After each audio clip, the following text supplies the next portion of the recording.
Thanks for tuning in to the Trap House Podcast. Now, a quick word about our sponsors. We have Duke Traps. Check out duketraps.com. Duke manufactures over 40 different models of cage traps, coil spring traps, long spring traps, and body grip style traps. Also, my personal favorite, they have the Duke dog proofs. They come powder coated, perfect on the line. Check out duketraps.com and you won't be disappointed. We have J3 Outdoors, maker of the Hags Bracket, all American made products. Check out their website, j3o.com, and you will not be disappointed. They have everything from your bait holders, your spring clips, your tail hooks, the universal locks, the list goes on. Especially if you're a water trapper, you want to check this website out. That's j3o.com.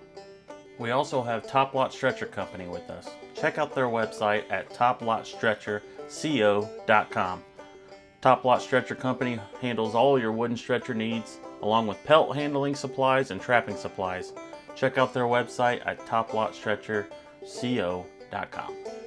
And representing all the girls in the trapping world, we have Trapping Girl Inc.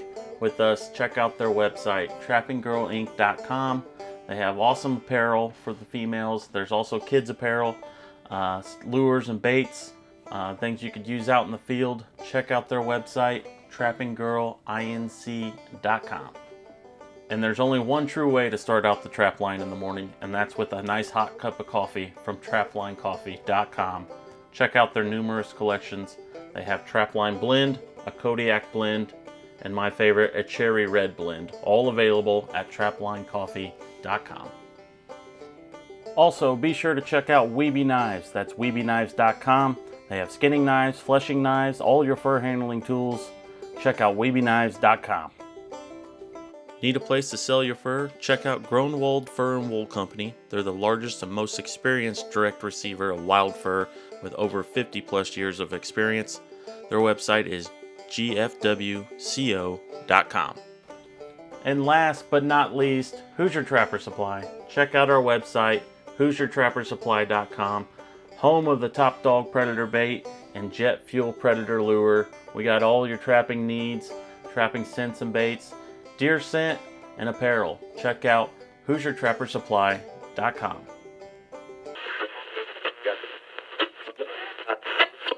All right, everyone, welcome back to the Trap House Podcast. We got a great guest with us today. Linda White's with us. Before we go any further, got to say thanks for being a sponsor of the show with Trapping Girl Inc. That means a lot. And yeah, welcome. Thanks. I think we should start at the beginning, kind of give us the rundown of how you got involved in the outdoor trapping world, then talk about everything that you're involved in. I know you do a lot with the kids. There's the female aspect in the trapping world, which is huge right now, and you're a big part of pushing that. So we can talk about that and the lure business you have with your husband, Michael. Yeah, all that fun stuff. So if you would kind of take us on that journey. Sure. So I was not an outdoor girl. Like when I was a kid, that wasn't a thing. I fished a little bit with my dad. He loved to fish. I tried hunting once when I was 12. My dad hunted, so I wanted to go out with him. Went out, shot a squirrel, first shot. My dad thought it was the greatest thing in the world. He's like, all right, she's gonna be awesome at this. Ran over to the squirrel, cried, made him bury it in the backyard, and that was it. Like he was like, we're not doing this anymore, kid. So that was really kind of my end of the outdoor stuff. So when I met Michael on our first date, he was like, I fish, I trap, I hunt, and if you're not on board, we're done. Like we're out. And the fishing thing, I was okay with it. I was on board with that. You know, my dad did it and I fished, so it was okay. The hunting thing, yeah, I cried but I didn't have a problem with hunting. I just, I was a baby. That was all. The trapping thing, honestly, I'm gonna tell you, I thought he was like trapping mice and squirrels. That was what I knew of trapping. Like that was it. So I was like, okay, if that's what you're into, dude, whatever, that's I'm a surprised you little didn't walk weird, out but on the date. well, I mean, I thought maybe like, okay, there's a lot. I lived in the city at the time. So I lived in Erie, Pennsylvania in a townhouse at the time. Okay. So I'm thinking like I have mice, like I could totally use this guy. Like it's cool, not a problem. Yeah, so it was fine. I went home and I told my best friend about him, like every woman does, you know. And my best friend at the time was a liberal. We'll put it that way. We'll put it nicely. And as soon as I told her that he trapped, I literally saw every anti-trapping video that was out there. Every single one. I mean, and there are some pretty nasty ones if you want to go down that rabbit hole. Like it Yeah. is it is not good. Um, and the surprising thing is I always sit back and laugh, like think like, how crazy am I? Be that I was like, I really want to see if this is real. So I didn't think he was a serial killer. He seemed like a nice guy. And I said to him, I want to see what this is all about. Like, I want to go out and I want to see firsthand what is going on. So I went out. And I'm going to tell you, anybody who ever is on the fence, sit with a trapper in a truck.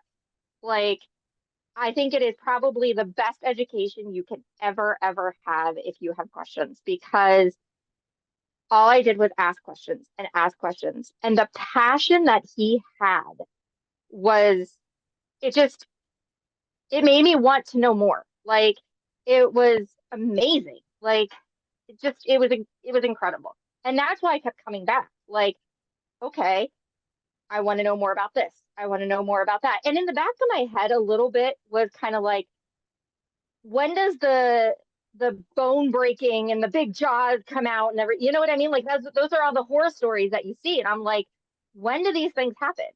And I kept kind of like waiting for it. And that didn't happen and it didn't happen and it didn't happen.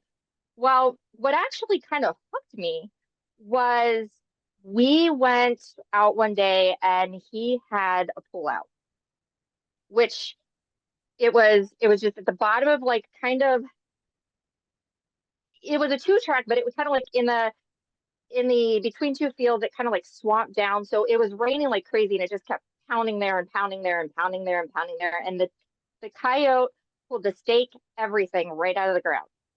And luckily we've never had that happen again, but those things unfortunately do happen. And being a man, I'm gonna pull the man card. He said, well, that sucks, and started walking away. As a woman, I noticed that there was this little mud trail. And I mean, it was very faint, but women pay attention to detail. And I noticed this little mud trail and it went out into the bushes. And I said, what's the mud trail? He looked out in the bushes and that coyote was stuck, that wolf fang was stuck between two little twigs. And the first thing he said was, that's my coyote and you need to go. Because he didn't know, like, was he caught? How was it? You know, what was going on there? But I always think of that as my first catch. Like, because Yeah. he would have left it. He would have left it. He would have said, well, unfortunately, it pulled out. That really sucks, but it happens. And I mean, we probably would have had this big long conversation about it, but he would have left it. And for me, I was like, oh yeah, I can totally do this. So I went, I got my license. I started trapping with him side by side. And then it got to be that I was his pack mule. Like, hey, Linda, carry this, do this, do that. I'm like, I'm going to do this on my own. So I decided I was going to run my own line. And that's actually how Trapping Girl came about. Was I decided I was going to run my own line. We already had the bait and lure business and everything like that. And I went and I was at a convention and I could find no women's gloves. None. Anywhere. Every guy table has large, extra large. They've got 2X gloves, all the things. There is no smalls, like none. And when I was with him, if my gloves fit or if they didn't fit, it didn't really matter. Like I could hand him my trap, he could set the trap, and I put it in the ground, and it didn't matter. When you're running your own line, you need gloves that fit. Like you need equipment that is meant for you. So that's actually how Trapping Girl came about, was the fact that I couldn't find gloves on any of your tables. And I said, well, if this is an issue for me, it's got to be an issue for other ladies out there. Like I can't be the only one. So that's kind of the beginning of me in a nutshell. Questions. So what's the time frame on that? About 5, 6 years, 7 years. I started in 2014. Okay. Yeah, I started in 2014, and Trapping Girl started in 2019, Okay. Okay. So February 2019. okay. So you started trapping right after the temporary bubble in the fur market when things are starting to decline. So Yeah, and actually, it probably was really good because he didn't mind me, kind of starting to skin things, and as I put holes in it, he didn't cringe too much. Yeah, Yeah. so yeah. I got to ask, did you then try to explain things to your friends that really wasn't like what she had depicted with the videos that she showed you? Yeah, well, I definitely tried. We didn't stay friends very long. There were a lot of things where it was just this mix mash. Oh, you're wrong. And I even offered to say like, hey, come out and hang out with us, but it didn't work that way. And unfortunately, like sometimes you get people who, can kind of turn another leaf, and then sometimes you don't, unfortunately, and Right. you just count your losses and move on. Right. I've always said with kids growing up, even if they're, maybe don't have particularly good feelings about it, kind of like the same type of scenario. If you can get them out with you to go with you, or Yeah. take somebody along that's exposed to it, whether they'll pursue it later in life is probably unlikely. I mean, in a lot of cases, but in most cases they'll have a good memory of it, a good feeling about it, and at least they won't be out there, you know, um, going against what we do. So it's just Right. Oh it's just yeah. that whole exposure to it, because you've just got this these people that live in an isolated environment from anything like that, and it would be easy to go down the rabbit hole of how terrible it is. So, um, anyways, yeah, it's just that whole being exposed to it and realizing that it's not near like what what the opposition to us portrays us as. But anyways, Right. And I will tell you, she really did me a favor because all of the things that I am involved in stem back to that. hmm It really does. hmm Like, because it could have totally went a different way for me, and I realize that. I know that I could have sat there and been like, "Oh, I am done with this guy. He is crazy. These people are nuts." Like, it could have totally went that way. And I didn't. I was willing to be open-minded enough to say, "Okay, let's see what this really is about." And it does, like, even when I work with kids trying to get more women involved, when I talk to other ladies in the outdoors, all of these things, it all stems back to there is somebody in this crowd who doesn't believe what I'm saying, and it's so important for me to get that message out to them. right, Like, that's how I look at stuff. right, right. I mean, they say in the population dynamic that there's, for instance, 10% that were just totally against what we're doing, never changed their mind, and then you've got, on the other end, you got 10% that are probably like us, that are not going to change our minds either, and then you got this 70, Right. 80% in the middle that really are pretty indifferent to it, really don't really care, probably aren't even going to go take the time to research it because it's not that.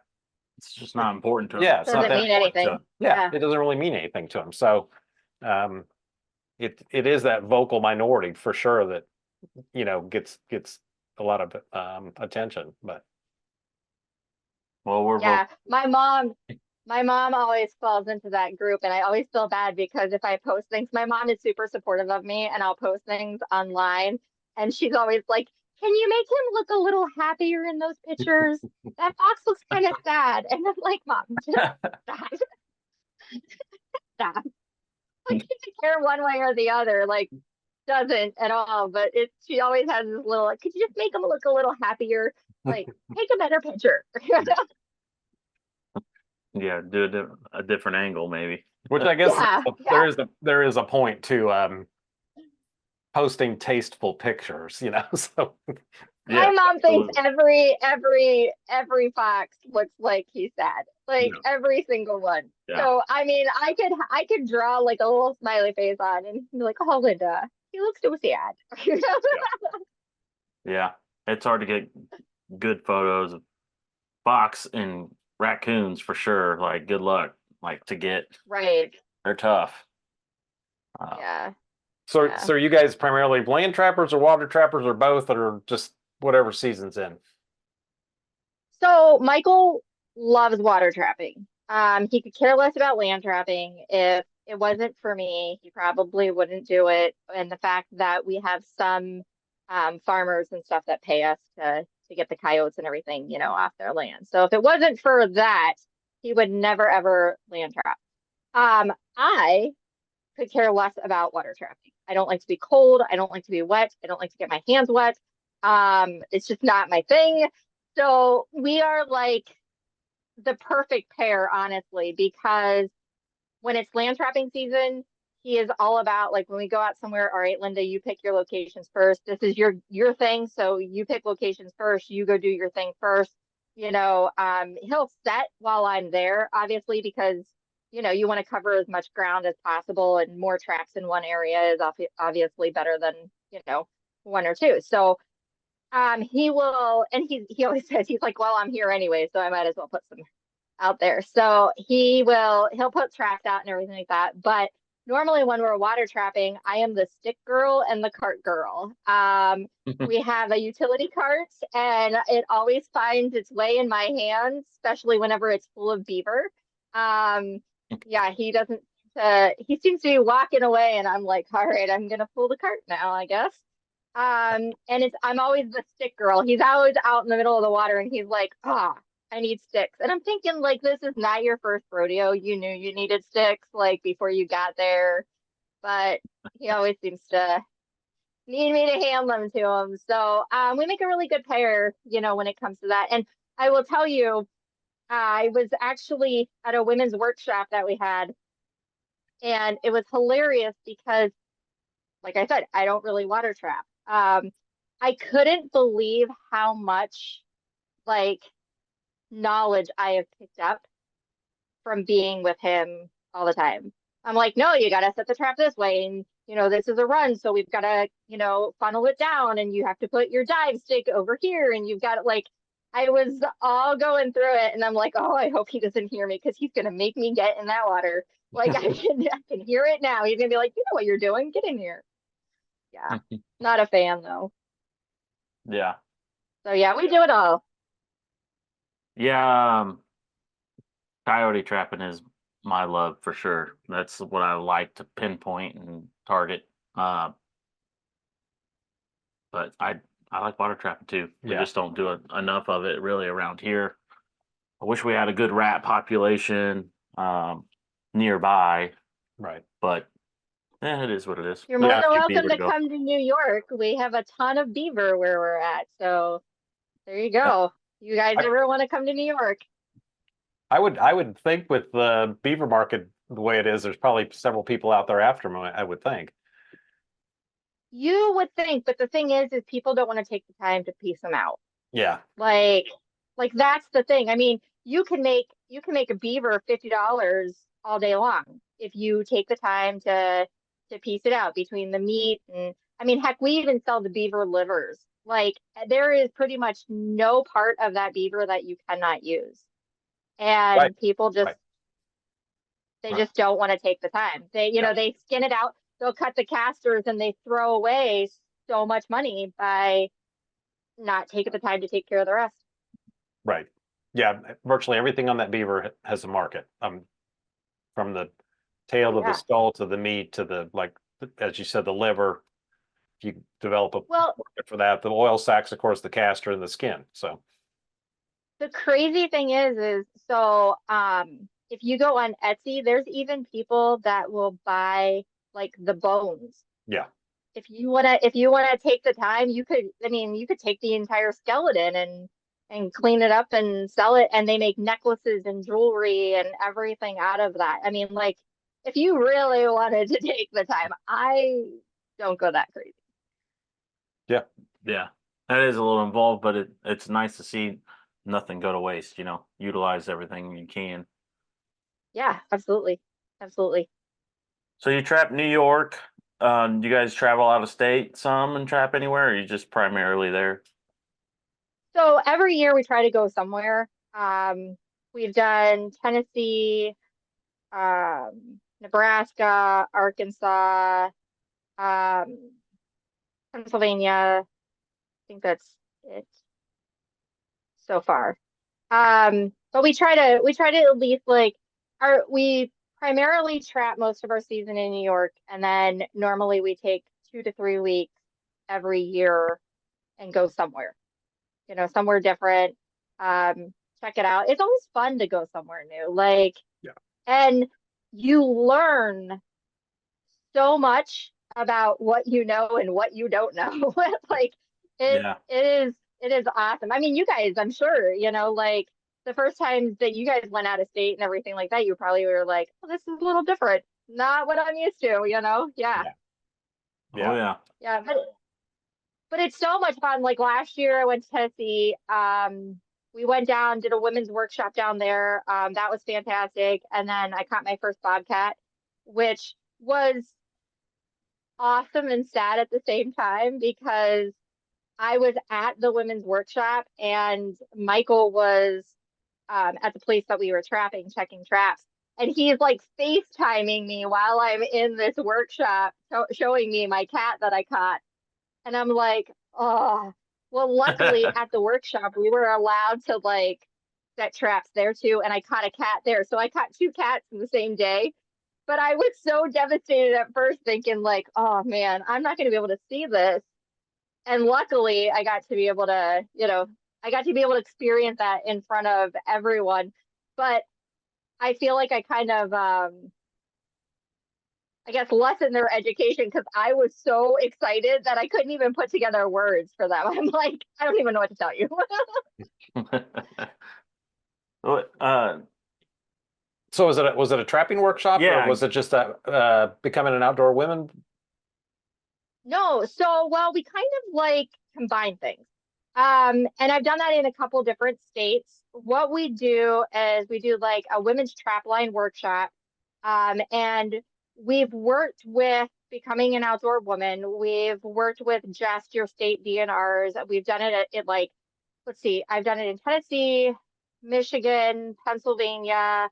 So just different places. And Megan Lockwood, she's came and she's helped me out. I normally have Megan do like the water part of things and I do the land part. Again, don't like to get wet. She's okay with getting wet. So, and we work really great as a team. So it's awesome to be able to do that. And the the awesome thing about it really is most of the women that have been at the different workshops that we have done have no idea. Like they've never trapped, they've never done anything. I mean, every now and then you'll get a girl who's gone out or whatever, but most of the time they come for the same reason I came was what is this really about? What is really happening?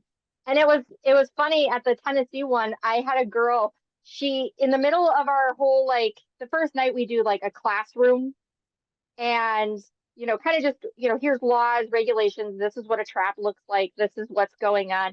And she asked, point blank asked, where are the trap with the teeth?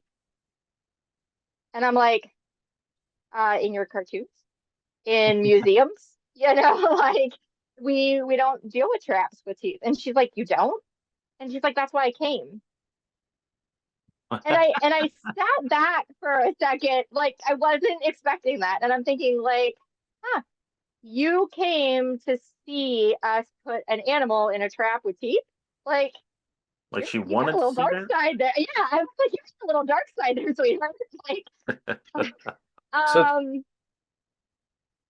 yeah, go ahead. yeah, I think Oh, you were going. I think you're going there. I was. So is she yeah. So actually wanting to see that?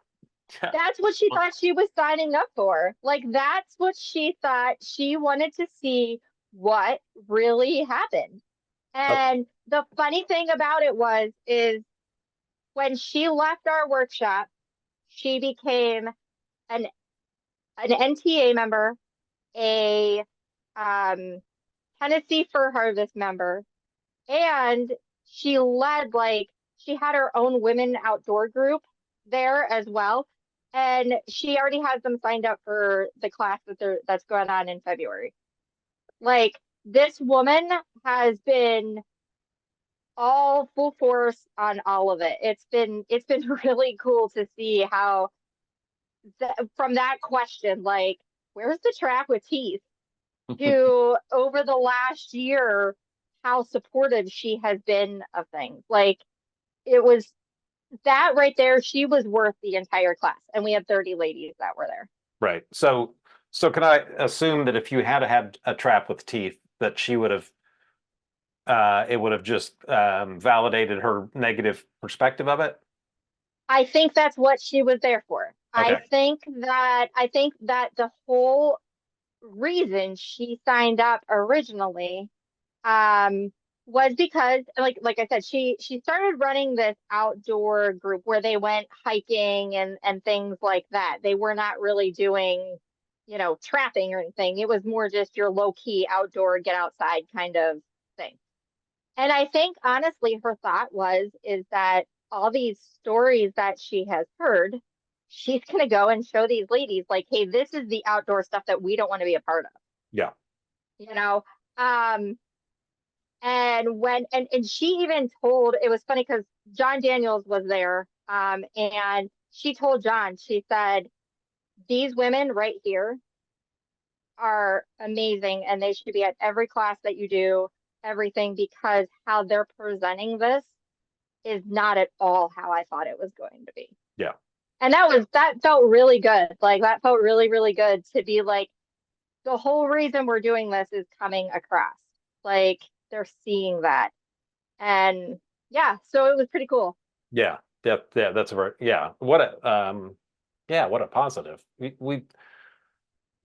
reminds me, and we've talked about this before on the podcast, but there was a young lady at the Trappers College a few years back that was there because she was a wildlife biologist, but her background was she was literally a member of PETA at one point. Oh, And vegetarian. She was still vegetarian, but she had made this transformation from just being a PETA member to no longer being a PETA member and actually attending the Trappers College. And she was not necessarily wanting to specifically catch an animal at the college. So, like for instance, on the 220s, we wired the spring so the trap would fire off, but it wouldn't hold the animal, that kind of thing. But she was, by the time she was through that, I think she went there with an open mind, but I also should think she went there thinking that it was probably not for her or not her thing. right. And she went away with saying, hey, this trapping's okay. It's nothing like I really thought it was going to be. She personally wasn't one on the consumptive use end of things, but she was good with it, and she saw the reason for it, and it was pretty amazing from where she had been prior to the college to where she was when she left. So, and that's a whole week of that, so she ended up skinning a coon at the end of it. She actually skinned a raccoon, and a couple weeks later, showed up at our rendezvous at the shop. So she was, That's awesome. Yeah. That's really cool. Yeah. I love whenever you have somebody in there in a class and that in the back of their head, they're kind of like, all right, when's the other shoe fall? And you finally see the light bulb. Like you can normally see that point where it just all clicks and they turn. And I don't mean it like they turn as far as, a bad thing, but you know what I mean? Like they totally just, they get it. And you can see how everything just changes. They go from, asking these questions that they're trying to trip you up, or they're trying to get you to say something that, oh, well, where's the back room, kind of thing. Yeah. And they go from that to, I want to get my hands on this. I want to skin. I want to flesh. I want to like it's so awesome to see that. Like when they finally get it. Right. And you can carry that out. They say like everybody in the world is like 5 people away from knowing everyone in the world, as connection wise. Right. So what influences does she have with the people that she comes in contact with? She may not necessarily bring it up as a topic of conversation, but she might, or being her job, it Yeah. may come up. So it's very possible that she is a good ambassador for all of this too. And like the people that you've described too, they're going to go out, most likely talk to people that aren't connected to this and put us in a good positive light. So Yeah, yeah, absolutely. that's just like the ground floor of um, what influences they have. So Yeah. Yeah. And it's awesome. It's so nice to think like that one person. Now we have one less person who's fighting against us. right, right, You know what I mean? Like it's like we're slowly chipping away. yeah, yeah, yeah. It's when, for instance, um, I think the last referendum ballot was in Montana on the public land trapping. It actually went to the fall ballot, and Hmm. I think it was defeated 2-1. So basically through uh, I'm sure education, advertising, the whole political Right. push. But that was a pretty decisive win. And they were only, that was all up on public land too. Of course, New Mexico lost it. It wasn't on a referendum, but Yeah. so anyways, yeah, it's generally if they can be reached and they are open enough to listen to the sides of it, so it should go our way. So Yep. Yeah,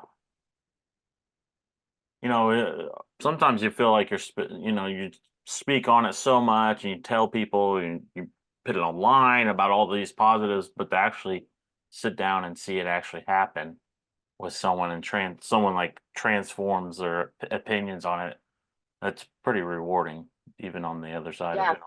yeah, yeah, Well, that's my favorite. So, I mean, like we talked about, I do a lot of different things. But that's my favorite thing is doing these women's workshops. And I've had people say like, "Well, Linda, you haven't really been trapping that long and everything." Well, my whole goal isn't to teach someone this like how to catch 1,000 coyotes kind of thing. Like that isn't my goal. right, My goal is to teach somebody if they wanted to practice, depredation on their land, if they wanted to just learn a little bit more, if they wanted to get a better understanding and a feel, or even just have the confidence that, hey, you know what, I can actually do this if I wanted to.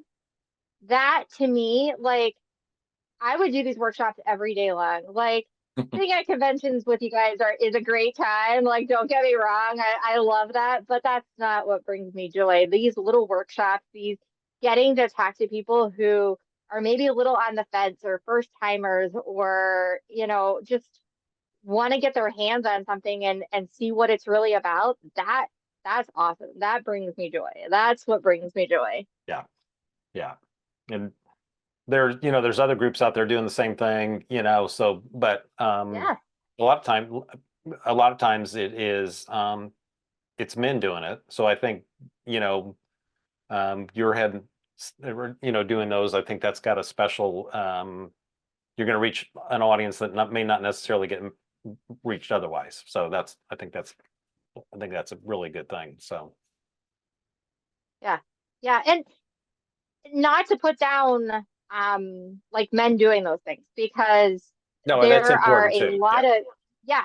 Oh yeah, and there are a lot of guys that I have learned a lot of nice things from. You know what I mean? Like there are little I watch we're at conventions all day long, and the only way to get Michael to stay in a booth is to be out of the booth. So I go watch demos, I go see things, you know what I mean? Like, and there are a lot of like very, very knowledgeable people that are out there that you pick up things from and these little tips and tricks and everything. But there is something to say about your peers learning from your peers. Right. women learning from women, getting the understanding. Like, I have a 12-year-old hand. Like, a lot of guys, even whenever Michael was teaching me how to trap, it was like, Linda, just put it in the ground, just set it. And I can't maneuver my hands the way he can. The spread is just not big enough. Like, Right. I had to learn little tricks where I didn't have to use setters. Like, now I don't use them, but for a while I had to. Just little things like that that as a man he didn't understand. And there's just something to say about, learning from your peers. Right. Right. So what age group do you normally try to reach with your, I mean, not a maximum age, but I mean, what age group are you generally trying to reach in your workshops?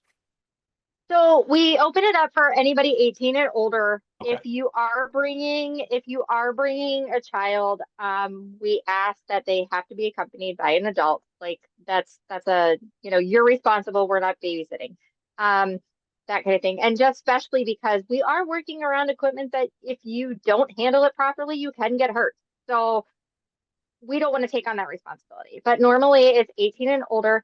And it's funny, normally we'll get like 21, 23, 24, somewhere in that range.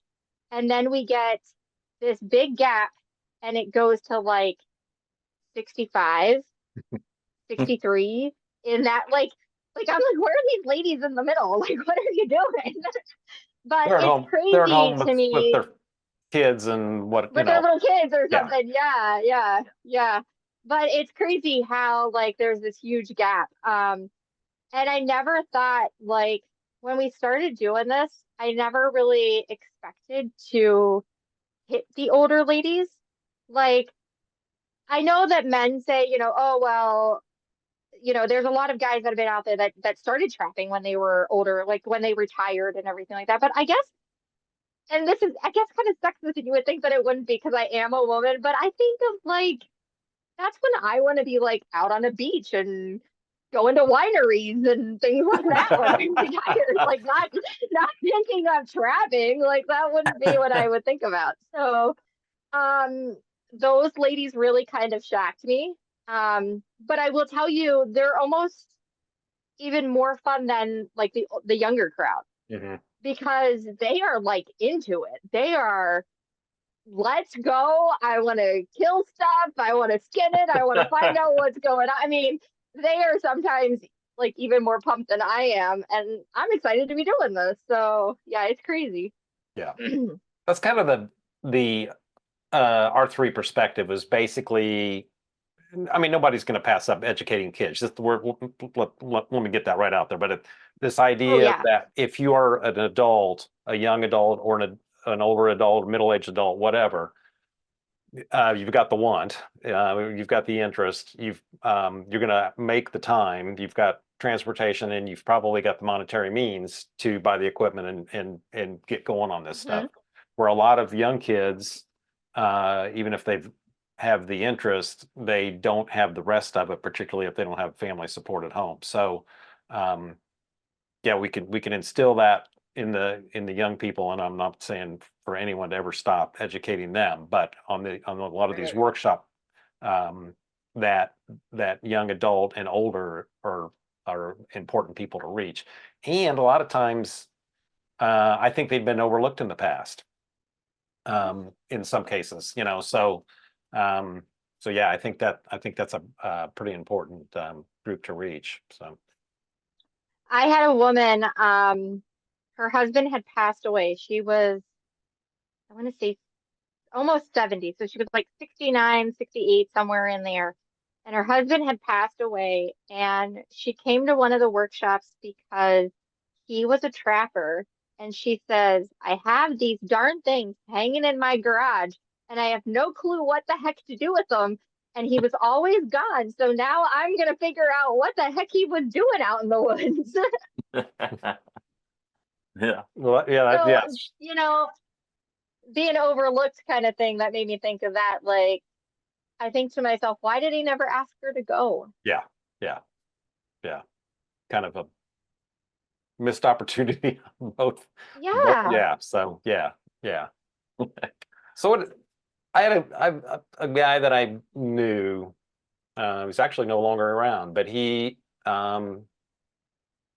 took his kids trapping when they were young, and it was kind of like your experience with the squirrel. So he shot a raccoon that was in a trap, which is pretty dramatic if someone hasn't seen that. Uh, and they were like, you know, completely appalled by it, and he was like the worst daddy ever, and Right. so since then they've become adults, but and I don't, they are not trapping themselves. It's just how parents handle that kind of stuff. I think is part of that. Particularly, I think the first time I took Andrea trapping, we were actually just muskrat trapping, and everything was in body traps, and so you didn't have that Right. dramatic thing right off the bat, So, and anyways, I think of that guy often, and if things had been probably handled a little differently, it probably wouldn't have turned out like that. So Just ease them Right. into Well, the horses. yeah, I always think back to my dad, like where he was like, "Nope, we're done," and I think to myself, like, what would have been if he would have been took a different approach to that? right, Like, right, all right, we need to change this outlook. Like, now, granted, it all worked out because I met Michael and everything else, but if I didn't, you know what I mean? Like, what right, happens if that didn't happen? And I really dove into the community, so it's not like I just trapped and it is what it is. There's a lot of things that I've done, and now, like, even being on the board and all of that, that none of those things would have happened right, if I didn't meet him. And I think, like, going back to the whole kid thing, I think this day and age, it's almost overly important for kids to get out and see what actually happens when you take a life. What actually happens when, you know, and I don't want to get political and everything, but like with all these protests and all these, words and everything that get thrown out in today's society, like there's so many children out there that don't really understand the meaning behind those things. right, Where when you get outdoors and you see what really happens when you take another life, when you're out having to, use survival skills, when you're out having to do this, like those words make a whole different meaning. Like mhm, they definitely have a whole different meaning. And I think, spending so much time on video games and playing, they do this stuff and they don't really see the consequences of stuff that the outdoors needs to be happening a lot more, right, especially with our kids. right. A It's lot more. when they're clearly missing the cycle of life, Right. and they don't. And people, this is a little. It gets brought up, and it's worth saying is the cellophane wrapped meat in the meat counter at the grocery store. There is a connection that they're not getting. Yes. That and that is Yes. different, but it's not different.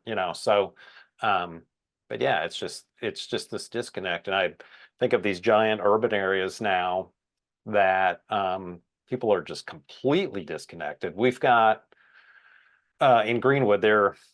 Um, it's up basically around the south side of Indianapolis. So Greenwood, they're building apartment complexes just like right downtown, kind of a very nice luxury type apartment complexes. So the idea is that you're within 15 minutes of everything. So as far as nice restaurants, the grocery store, it's all right there. You don't even get out Right. really, to live unless you specifically take a trip out.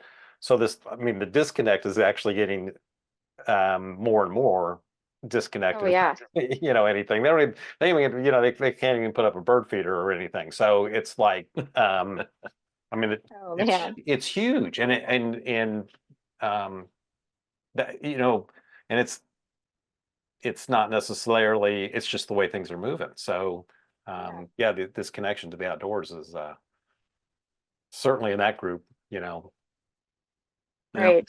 And it's it's tough. sad. It's yeah, yeah, Yeah. It's really sad because I mean, granted, my experience as a child, like, wasn't the greatest at that time, like falling, mean dad, how could he make me do that, kind of thing. Even though I asked to go, but still, how could he have made me do that kind of thing? But I learned something from that. You know what I mean? Like, I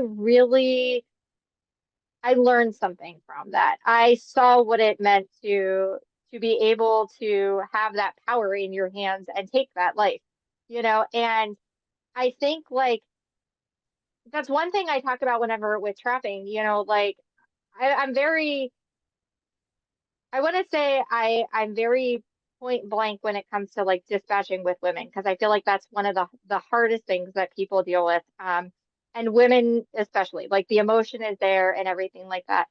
But this is an up close and personal thing. You're not gonna, it's not like you shoot a deer and it runs off and dies and then this is an up close and personal thing. And I think that's almost even more important because you know what that animal is going through. You want to get it done. You want to make this as painless as possible. And then whenever you are going through the skinning process and everything else, you almost cherish that animal even more. Like, and you want to make sure that you're using the most of that. That fur is going to something, either whether you're making garments of it or tanning it or, taxidermy or whatever. There's a personalization to that. Yeah, exactly. So I guess on the other end of that, the person that doesn't have any thought about it, kind of, that's not so good either. Yeah. Yeah, no, that's not. I will tell you. And people all the time they're like, oh, you must be so cruel and everything like that. I will tell you that my relationship with animals has even gotten better. Um, Whenever I was a kid, I was like we had a dog, but I really wasn't like a dog person. Um, we have two boxers. You've seen them at shows. Those are my babies. Like, and Michael will even tell you whenever we first met compared to where I am now, my relationship with animals, my love for animals is 10 times greater than it ever was. 10 times greater. And that is very difficult to explain, but it is. Yeah. It is. It is. All you gotta do is walk around the Trappers Convention and see all the people with their dogs and whatever. Oh yeah. Yeah, dogs and strollers. Dog. Yeah. I mean, it's yeah. I mean, Yeah. yeah. So anyway, it's it is hard to explain, but all you gotta do is see it. So yeah. Right. Yeah. And honestly, like you said, like with it being hard to explain, like I don't know how it happens. I don't know, where that shift or change is, but it seems like anybody that I've ever talked to who is a trapper, like they have that as well. Yeah. Like their love for animals is like tenfold. Yeah. Yeah, it is. Yeah, I mean, I didn't grow up around any of this, a little bit fishing through my dad and some other relatives, my uncles, but I really didn't get involved until I started dating Charlie's daughter, and which is now my wife. And Right. yeah, that I had no idea. I didn't even know there was beaver trapping in Indiana, and that was in high school. I was like, what? There's a beaver over there? What are you talking about? When she brought you home, are you like, what kind of hillbilly stuff are you bringing me into? Charlie was a little intimidating. I'm not gonna lie. I thought he was gonna skin me alive. I'm just kidding. So I gotta tell, last fall, we had the overhead door at the shop open. The weather was beautiful, so the doors were all open, and UPS is coming in the evening to pick up. And they're back the truck up, and two guys get out, and they weren't our regular drivers.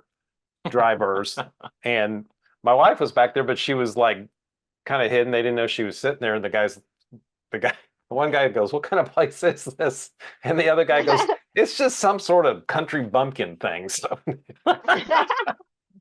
Country bumpkin. It's like, Yeah. yeah. Yeah, There I you go. guess.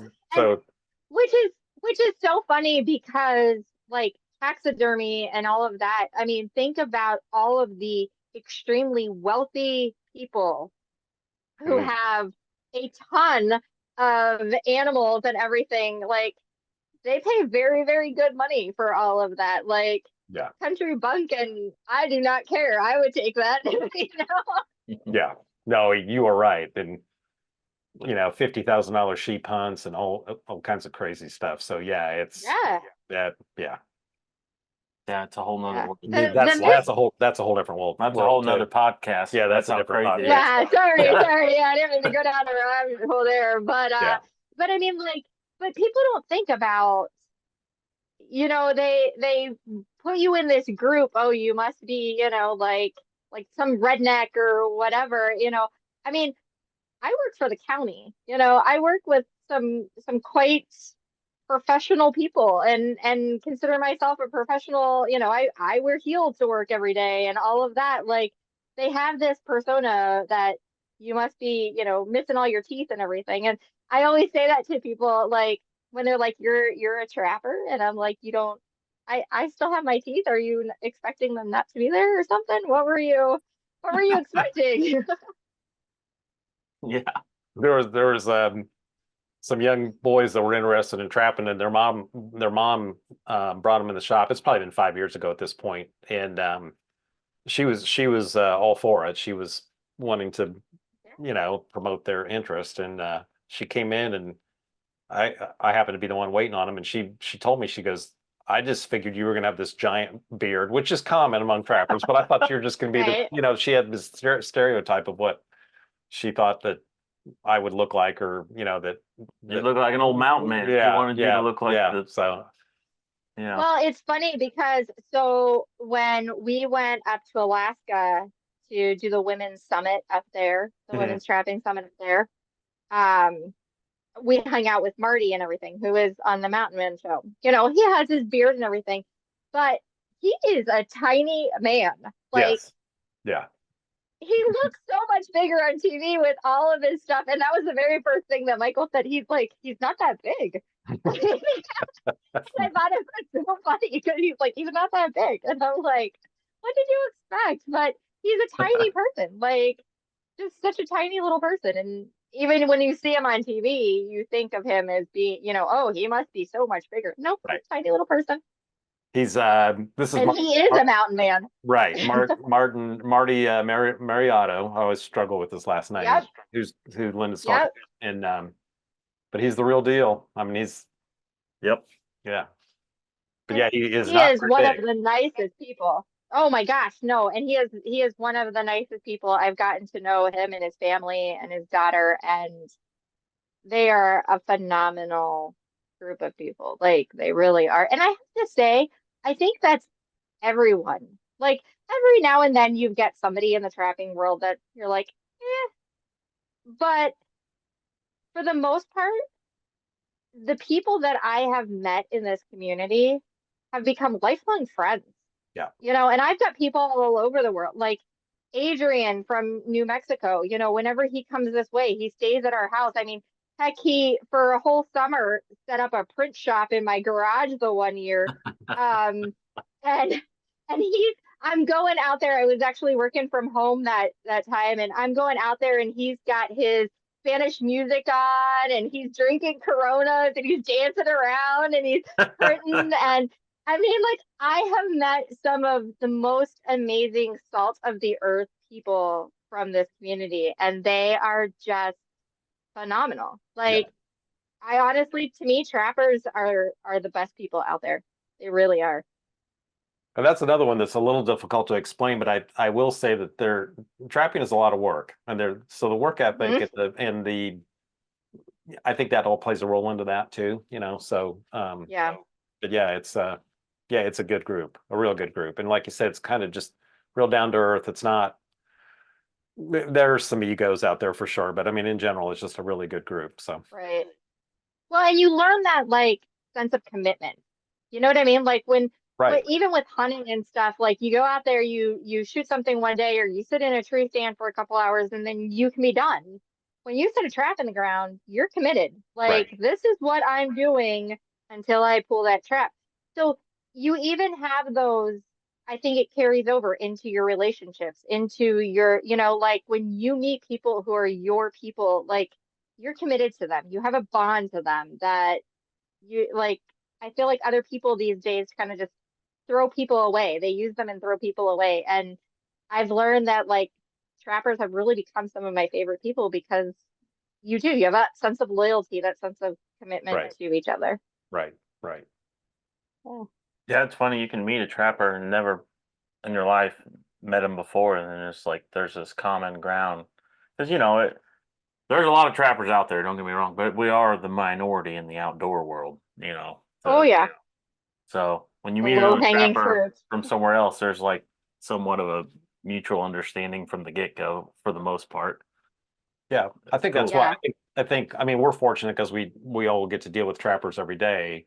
Um, but a lot of people don't, or they'll say I don't even have one in my community that necessarily traps that I can hang out with or talk to. So I think that trapper conventions are clearly a good social place. But then Trapper Man, that forum is incredibly popular, and I think it just helps Yeah. connect everyone. So but Yeah. And Paul does a really great job, I think, with it, like making yeah. sure that it's tasteful.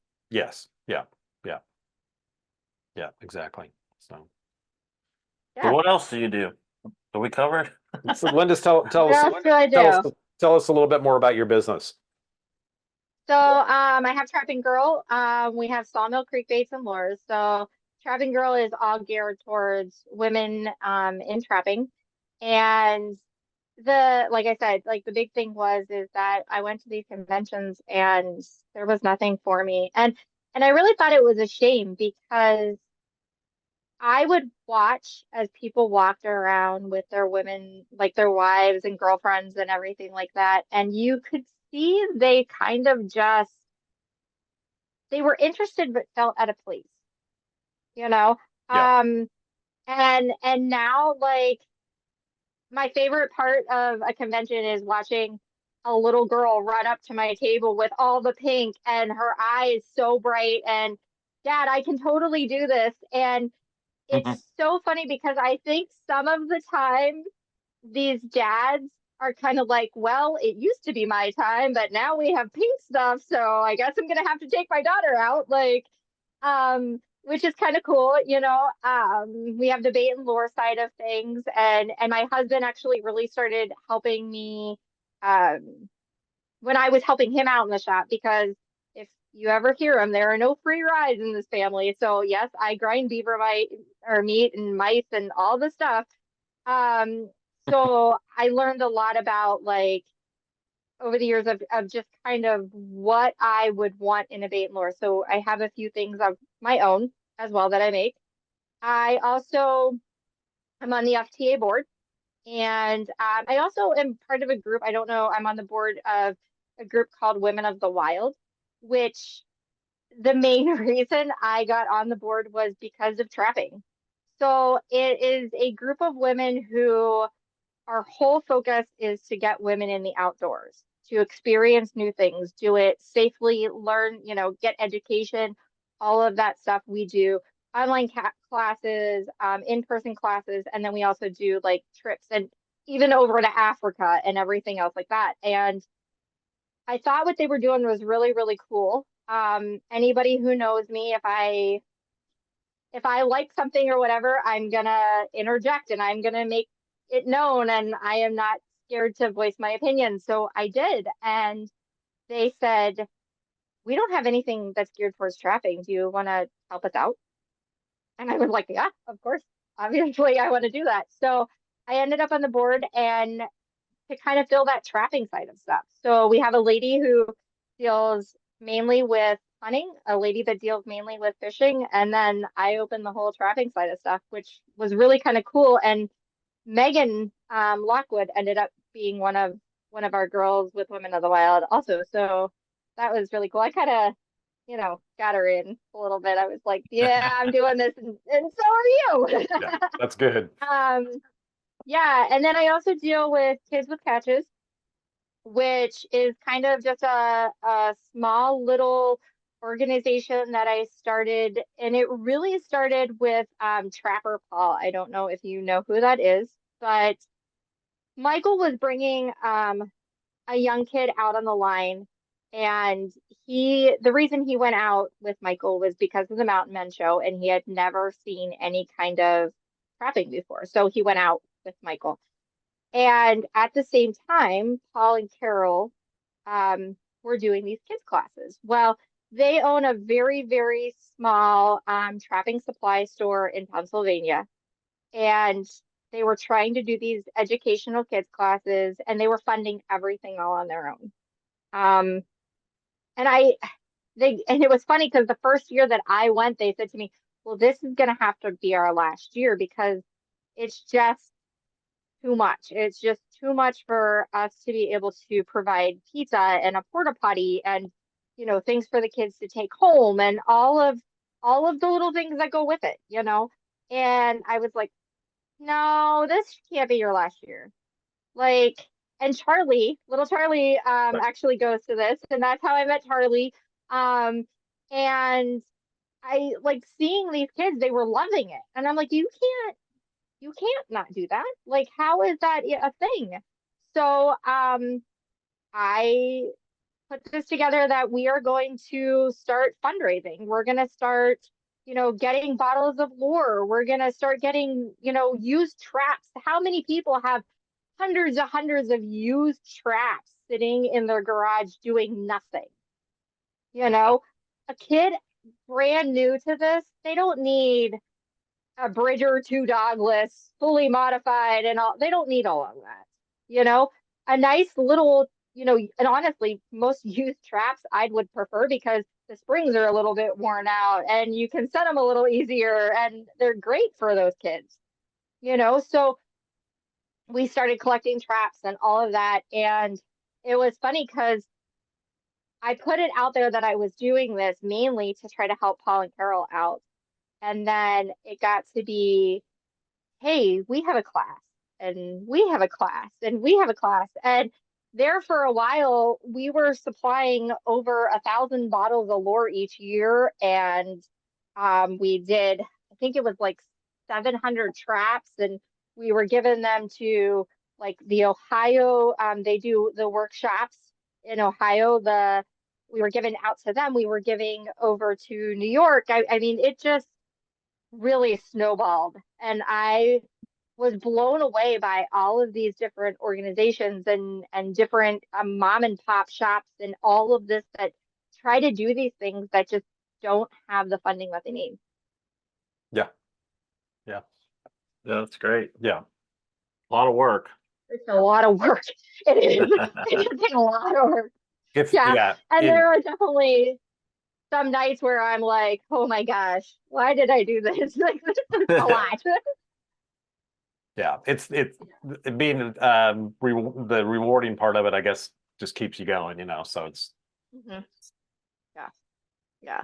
And like I've had people say to me, well, why do you care if they get something? Like what they went to this class, they're learning stuff. Well, in my opinion, first of all, like obviously every kid that goes to these class is not going to be a trapper, but the chances of them doing something when they have something that they bring home are more likely. Like even think about anything that you've done.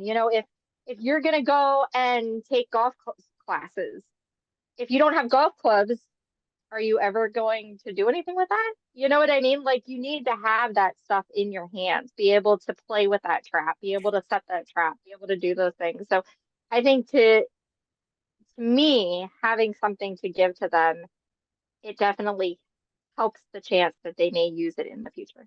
yeah, bridges that gap. So yeah, exactly. Definitely. Yeah. That's great. Yeah, cool. Very So cool. that's all my things. All right. I think that's all my things. That's a lot to do. So how do people I I know Justin has it on the beginning of the podcast with the link too. So, so now everyone who watches this can see who they're dealing with. So, Yeah, yeah. the So listeners. you I was gonna say I had you to tell find me someone to at contact you, but so you already do that. So, well, you can I mean, you can follow me on Instagram, Facebook, Trapping Girl Inc., Sawmill Creek Bait and Lures. You know, I got to give a shout out to Michael too, because if Yeah. it wasn't for him, I probably wouldn't be here. So, I mean, he's really what started this. And there are days where he says to me all the time, like even now, like I'm doing the eventer auction for the FTA, and when I was asked if I would be willing to be on the board, he looks at me and he's like, "We need to slow down." He's like, "You're not slowing down." He's like, and it's so funny because I'll be in the middle of something and I'm tired and everything, and I'm like, "Oh, I wish there was those days where I just laid on the couch and did nothing. Like I miss those people." And he'll say to me all the time, he's like, "I should have told you, no, you couldn't come with me. That one day when you were like, I really want to see what's going on. I should have been like, no."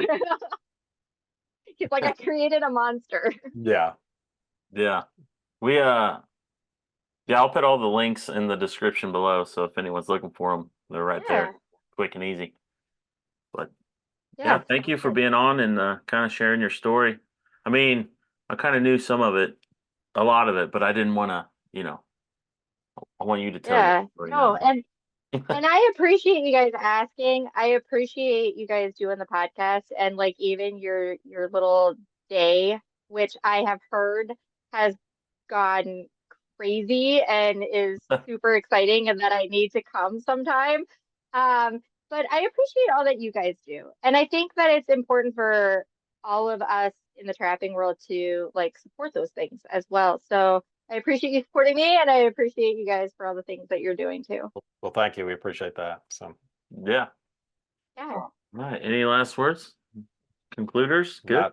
yeah, I think we're good. I'm just, it's, and I'm glad that we have people out like Linda that do what she's doing. So we need, Yeah, so I agree. a few more could jump on board. And so Keep recruiting like you're Yeah. doing. Drawing. I would love for some of these people to take some of the stuff that I'm doing off my plate, because at Yeah. some point I'm not going to be able to do it. So anything that you heard that I'm doing, if you would love to do that, take Yeah. it. at least help out. It's Yeah. so everyone has a life, but there is time to fit stuff in. So Right. Great. All right. Right. We'll see you this summer. Are you guys going to Virginia Yeah. to the fur? I'm assuming you're going to Virginia for the Fur Taker Convention. Yep. I will definitely be there. Yep. We're that's talking about we have tables at Sioux Falls as well, but we keep going back and forth because that is such a long drive. But I'm doing the she side. I have the she side that I have to run, so I can't really back out, but it's still a long drive. Have you been there before? To Sioux Sioux Falls? Falls, no. It's a very cool city. It's a beautiful area. So there's definitely just that whole aspect of it too. So, Yeah, a lot to see and yeah, do. it's a neat area. So, But I'll definitely see you guys at FTA. yep. All right. We'll see you. We'll see you All right. then. So. All right. All right. Bye.